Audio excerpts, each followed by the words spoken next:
Bom dia, boa tarde, boa noite, que bom ter a sua companhia aqui no canal da Mel. Esses são os comentários da segunda lição do trimestre, os comentários de Ellen White. E o título dessa semana é Morte em um Mundo de Pecado, sábado, 1º de outubro. Quando todos os anjos se curvaram diante de Jesus, reconhecendo sua supremacia, grande autoridade e direito de governar. Lúcifer se curvou com eles, mas seu coração estava cheio de inveja e rancor. Cristo fazia parte do conselho especial de Deus, relacionado aos planos divinos, enquanto Lúcifer os desconhecia. Ele não compreendia nem lhe havia sido permitido conhecer os propósitos de Deus, mas Cristo era reconhecido como o soberano do céu. Seu poder e autoridade eram os mesmos de Deus. Lúcifer se considerava o favorito entre os anjos no céu. Havia sido grandemente exaltado, mas isso não despertou nele louvor nem gratidão ao seu Criador. Ambicionava a superioridade do próprio Deus, gloriava-se na sua exaltação. Estivera perto do grande Criador e o resplendor incessante da gloriosa luz que cercava o eterno Deus havia brilhado especialmente sobre ele. Pensava como os anjos tinham obedecido ao seu comando com grande entusiasmo. Não era sua roupa bela e brilhante? Por que devia Cristo ser assim honrado acima dele? História da Redenção, página 10 e 11. No meio do jardim, perto da árvore da vida, estava a árvore do conhecimento do bem e do mal. Essa árvore havia sido especialmente designada por Deus para ser a garantia de sua obediência, fé e amor a Ele. O Senhor ordenou a nossos primeiros pais que não comessem dessa árvore nem tocassem nela, senão morreriam. Disse que podiam comer livremente de todas as árvores do jardim, exceto daquela, pois se dela comessem, certamente morreriam. Quando Adão e Eva foram colocados no belo jardim, tinham para sua felicidade tudo o que podiam desejar, mas Deus determinou em seu plano onisciente testar sua lealdade, antes que eles pudessem ser considerados eternamente fora de perigo. Eles teriam seu favor, ele conversaria com eles pessoalmente. Contudo, ele não colocou o mal fora do alcance deles. Satanás tinha permissão de tentá-los. Se resistissem às tentações, ficariam no eterno favor de Deus e dos anjos celestiais. História da Redenção, página 18. O grande conflito entre a verdade e o erro, entre a luz e as trevas, entre o poder de Deus e as tentativas de usurpação do inimigo de toda justiça é o grande espetáculo e é razoável supor que deva atrair a atenção de todos os mundos. Que tal controvérsia existe como resultado do pecado, que deve passar por vários estágios de progresso e finalmente terminar de maneira a resultar para a glória de Deus e a mais alta exaltação de seus servos leais. É tão certo quanto o fato de que a Bíblia é uma revelação de Deus aos homens. Esse tempo é o presente, pois todas as coisas indicam que podemos agora nutrir confiantemente a esperança de que esta longa controvérsia está chegando ao fim. Patriarcas e Profetas, prefácio da edição em inglês. Domingo, 2 de outubro, declarações sob tensão. Os anjos os advertiram, Adão e Eva, para que estivessem alerta contra as ciladas de Satanás, pois seus esforços para os enredar seriam incansáveis. Enquanto fossem obedientes a Deus, o maligno não lhes poderia fazer mal, pois, se necessário, todos os anjos do céu seriam enviados em seu auxílio. Se com firmeza repelissem suas primeiras insinuações, estariam tão livres do perigo como os mensageiros celestiais. Entretanto, caso cedessem uma vez à tentação, sua natureza se tornaria tão depravada que não teriam em si poder nem capacidade de resistir a Satanás. Os anjos haviam advertido Eva de que tivesse o cuidado de não se afastar do esposo enquanto se ocupavam com seu trabalho diário no jardim, pois junto dele estaria em menor perigo de tentação do que se estivesse sozinha. Contudo, distraída em sua agradável ocupação, inconscientemente se afastou de Adão. Percebendo que estava só, sentiu uma sensação de perigo, mas afugentou seus temores, entendendo que possuía sabedoria e força suficientes para discernir o mal e resistir a ele. Patriarcas e Profetas, página 29 e 30. A curiosidade de Eva aumentou. Em vez de escapar do local, ficou ouvindo a serpente falar. Não ocorreu à sua mente que aquela criatura pudesse ser o inimigo decaído, usando a serpente como médium. Era Satanás quem falava, não a serpente. Eva estava encantada, lisonjeada, envaidecida. Se tivesse encontrado uma figura imponente, possuindo uma força semelhante à dos anjos e com eles se parecendo, teria ficado alerta. Essa voz estranha deveria tê-la impelido para junto de seu marido, a fim de perguntar-lhe por que alguém teria assim livremente se dirigido a ela. Mas ela entrou em discussão com a serpente. História da Redenção, página 24 e 25. É expressamente declarado que Satanás trabalha nos filhos da desobediência, não somente tendo acesso à mente deles, mas operando por meio de sua influência, consciente e inconsciente, para atrair outros à mesma desobediência. Se os anjos maus têm tal poder sobre os filhos dos homens em sua desobediência, os anjos bons têm poder muito maior sobre aqueles que estão se esforçando para ser obedientes. Quando pomos em Jesus Cristo a confiança, operando a obediência para a justiça, anjos de Deus operam em nosso coração para a justiça. A família humana tem todo o auxílio que teve Cristo em seus conflitos com Satanás. Não necessitam ser vencidos, podem ser mais que vencedores por aquele que os amou e deu sua vida por eles. Vocês foram comprados por preço. E que preço! O Filho de Deus, em sua humanidade, lutou com as mesmas cruéis, aparentemente esmagadoras tentações que assediam os homens.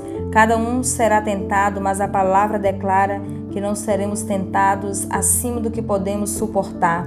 Podemos resistir e derrotar o astuto inimigo. Mensagens Escolhidas, volume 1, página 94. Segunda-feira, 3 de outubro, enganada pela serpente. Santos anjos muitas vezes visitavam o jardim e davam instruções a Adão e Eva sobre suas ocupações e os informavam a respeito da rebelião e queda de Satanás. Os anjos os advertiram a respeito de Satanás e os acautelaram quanto a se separar um do outro em suas atividades, pois poderiam acabar encontrando esse inimigo decaído.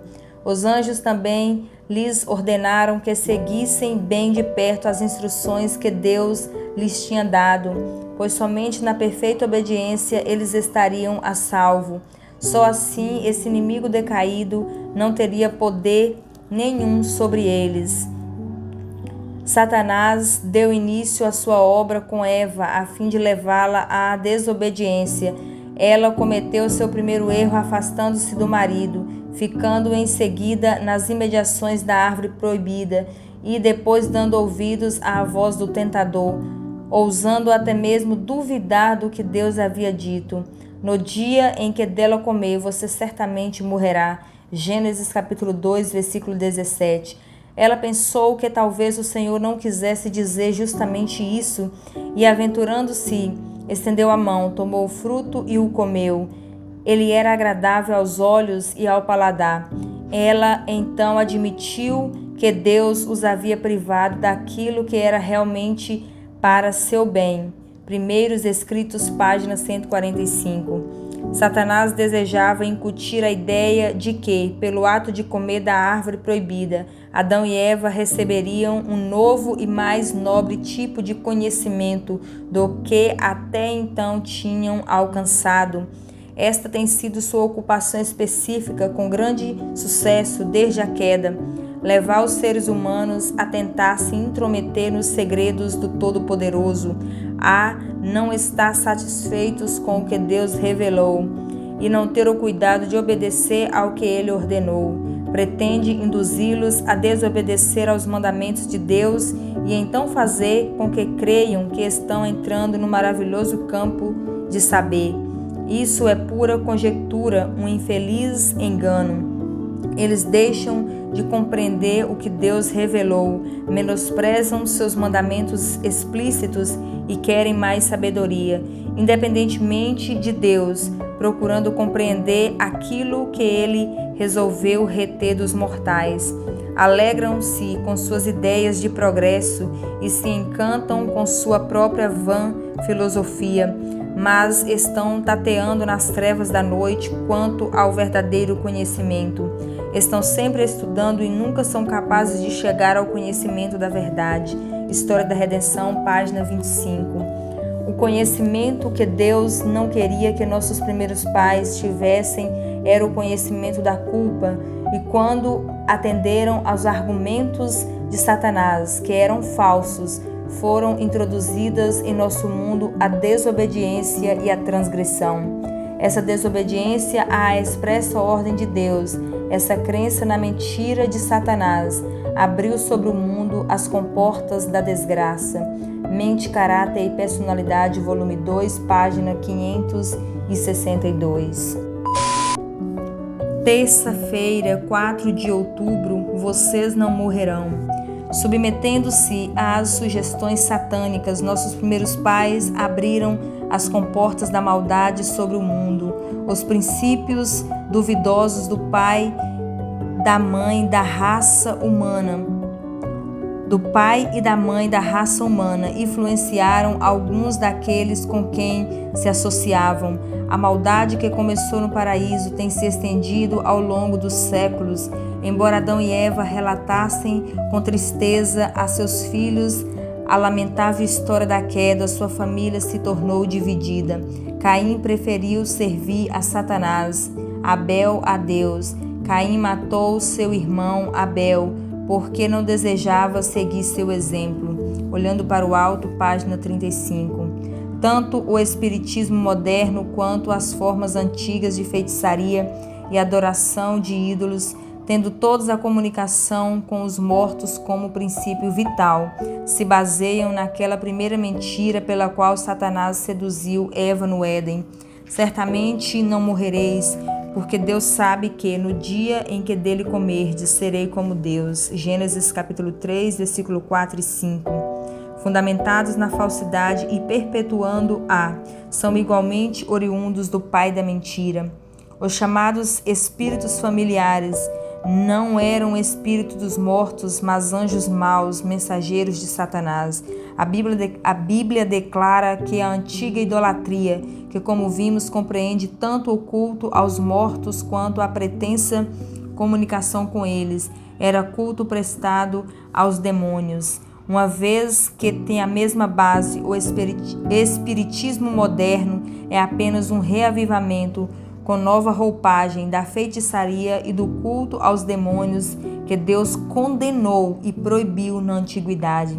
Em sua palavra, o Senhor desvendou diante de nós os grandes acontecimentos do futuro, tudo o que é essencial que saibamos, e nos deu um guia seguro para caminharmos em meio a todos os perigos. No entanto, Satanás quer destruir a confiança dos seres humanos em Deus, torná-los descontentes com sua condição na vida e levá-los a procurar conhecer aquilo que Deus sabiamente lhes encobriu, desprezando o que ele revelou em sua santa palavra. Patriarcas e Profetas, páginas 607 e 608. Os que quiserem estar em pé no tempo de perigo precisam compreender o testemunho das Escrituras relativo à natureza do ser humano e ao estado dos mortos, visto que no futuro próximo muitos serão confrontados por espíritos de demônios personificando parentes queridos ou amigos e declarando as mais perigosas heresias. Esses visitantes apelarão para os nossos mais afetuosos sentimentos de compaixão, fazendo prodígios para apoiar suas pretensões. Devemos estar preparados para resistir a eles com a verdade bíblica de que os mortos nada sabem e de que os que aparecem dessa maneira são espíritos de demônios. Pouco a pouco, ele tem preparado o caminho para sua obra-prima de engano, o desenvolvimento do espiritismo. Até agora não conseguiu realizar completamente sua pretensão, mas conseguirá na última fase do fim dos tempos, e o mundo será arrastado para o lado desse engano. O povo está adormecendo rapidamente, acalentado por uma segurança falsa, e só vai acordar com o derramamento da ira de Deus. História da Redenção, página 278 e 279. Quarta-feira, 5 de outubro, consequências do pecado. A primeira grande lição moral dada a Adão foi a da renúncia. Foram-lhe postas nas mãos as rédeas do domínio de si mesmo. Discernimento, razão e consciência deviam exercer o controle. Foi permitido a Adão e Eva partilharem de toda a árvore do jardim, exceto de uma única proibição. A árvore proibida era tão atraente e bela como qualquer outra das árvores do jardim. Foi chamada a árvore do conhecimento porque, participando daquela árvore de que Deus dissera, dela não comerás, Gênesis capítulo 2, versículo 17, teriam o conhecimento do pecado, a experiência da desobediência. Para conhecê-lo, página 14. Humildemente e com tristeza indescritível, Adão e Eva deixaram o aprazível jardim, onde tinham sido tão felizes antes de sua desobediência à ordem de Deus. A atmosfera estava mudada. Não era mais invariável como antes da transgressão. Deus os vestiu com roupas de pele para protegê-los da sensação de frio e calor a que estavam expostos. Todo o céu se entristeceu por causa da desobediência e da queda de Adão e Eva, a qual trouxe a ira de Deus sobre a raça humana. Já não podiam ter comunhão direta com Deus e haviam afundado em miséria desesperadora.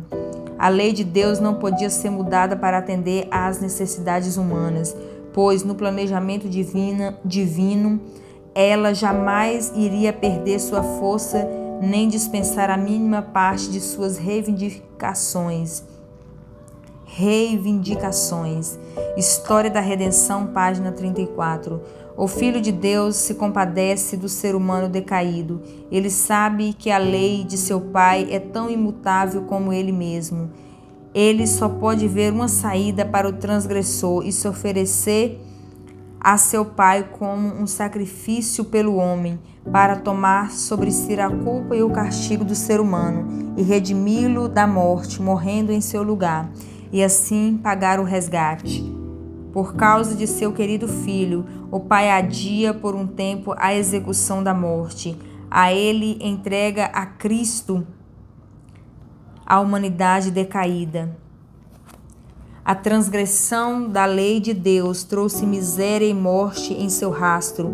Por causa da desobediência, as faculdades do ser humano foram pervertidas e o egoísmo tomou o lugar do amor. Sua natureza ficou tão enfraquecida que lhe era impossível resistir ao poder do mal, e o tentador viu que seu propósito de impedir o plano divino na criação do ser humano e de encher a terra de toda miséria e desolação havia se cumprido. As pessoas haviam escolhido um governador que as acorrentou como cativas à sua carruagem. Conselhos aos pais, professores e estudantes, página 33. Quinta-feira, 6 de outubro, a primeira promessa do Evangelho. O céu encheu-se de tristeza quando compreendeu que o ser humano estava perdido, que o mundo que Deus havia criado devia encher-se de mortais condenados à miséria, enfermidade e morte, e não haveria um meio de livramento para o transgressor. A família inteira de Adão devia morrer. Vi o adorável Jesus e contemplei uma expressão de compaixão e tristeza em seu rosto. Logo eu o vi aproximar-se da luz extraordinariamente brilhante que cercava o Pai. Disse meu anjo assistente: ele está em conversa íntima com o Pai. Quando ele veio de seu Pai, fez então saber ao exército angelical que um meio de livramento havia sido estabelecido para o homem perdido. Disse-lhes que estivera a pleitear com seu Pai e se oferecera para dar sua vida como resgate e tomar sobre si a sentença de morte, a fim de que, por meio dele, o ser humano pudesse encontrar perdão, que pelos méritos de seu sangue e obediência à lei divina, ele poderia ter o favor de Deus e ser trazido para o belo jardim e comer do fruto da árvore da vida. Primeiros Escritos, página 147. Gente, eu estou lendo aqui, estou profundamente emocionada.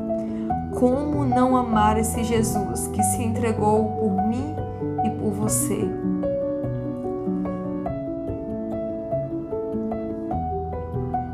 Bom, vamos continuar na leitura. Em toda a plenitude de sua divindade, em toda a glória de sua humanidade imaculada, Cristo se entregou por nós como sacrifício completo e voluntário, e todo indivíduo que vai a Ele deve aceitá-lo como se fosse a única pessoa pelo qual o preço foi pago.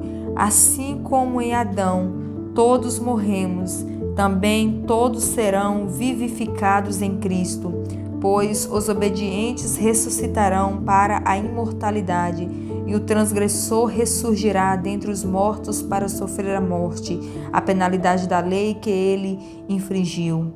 Muitos adotaram a posição de que não podem pecar por terem sido santificados, mas isso é uma enganosa armadilha do maligno.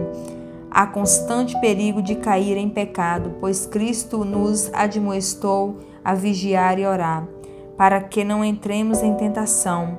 Se estamos cientes da debilidade do próprio eu, não seremos presunçosos nem indiferentes ao perigo, mas sentiremos a necessidade de buscar a fonte de nossa força, Jesus, justiça nossa. Viremos em arrependimento e contrição, com angustiado senso de nossa debilidade finita, aprendendo que precisamos recorrer diariamente aos méritos do sangue de Cristo, para que nos tornemos vasos em condições de ser usados pelo Mestre. Confiando assim em Deus, não seremos achados batalhando contra a verdade, mas estaremos sempre habilitados a defender o que é correto. Devemos apegar-nos aos ensinos da Bíblia e não seguir os costumes e as tradições do mundo, os dizeres e os atos de seres humanos. Este Dia com Deus, página 146.